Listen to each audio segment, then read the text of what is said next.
அனைவருக்குமே வணக்கம். சற்று முன் கிடைத்திருக்கக்கூடிய ஒரு மிக மிக முக்கியமான செய்தி ஒன்று வெளியாகி உள்ளது. சற்று முன் எடப்பாடியை நேரில் சந்தித்த திமுக அமைச்சர் நேரடி காட்சி, இது மாதிரி செய்திகள் வெளியாக இருக்குது.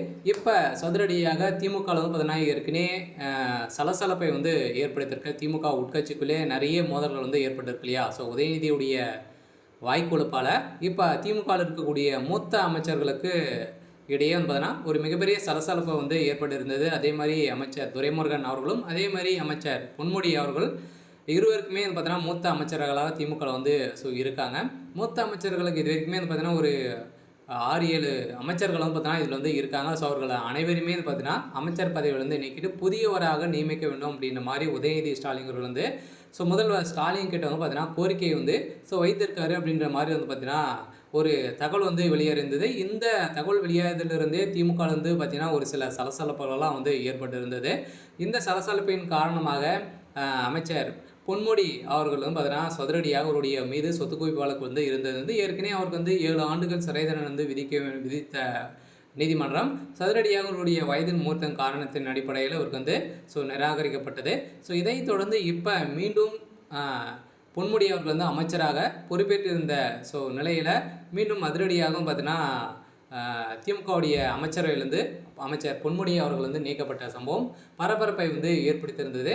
இதைத் தொடர்ந்து தான் செந்தில் பாலாஜி அவர்களும் இல்லாத அமைச்சராக இருக்கார். அதே மாதிரி பார்த்தீங்கன்னா அமைச்சர் துரைமுருகன் அவர்களுக்கும் ஒரு மிகப்பெரிய திமுக எதிர்ப்புகளை வந்திருக்கு. நிறைய திமுகவுடைய பினாமியாக இருக்கக்கூடிய எல்லாம் பார்த்தீங்கன்னா அமைச்சர்கள் மிரட்டி வருவதாகவும் ஒரு தகவல் வெளியாக இருந்த நிலையில் தான் திடீர்னு திமுக சார்ந்த அமைச்சர் பொன்முடி அவர்கள் அதிமுகவில் இணைய போகிறதாக ஒரு பரபரப்பை ஏற்படுத்தியிருந்தது. இதன் அடிப்படையில் இப்போ அதிரடியாக பார்த்தீங்கன்னா ஒரு அதிகாரப்பூர்வமான ஒரு சில அப்டேட்கள்லாம் கிடைத்திருக்கு. இப்போ எடப்பாடி பழனிசாமி அவர்கள் பார்த்தீங்கன்னா இப்போ நேரில் சந்திச்சுட்டு இருக்காரு அப்படின்ற மாதிரி தகவல் வெளியே இருக்கக்கூடிய நிலையில் தான் திமுகவில் ஒரு அதிர்ச்சியை ஏற்படுத்தியிருக்கு.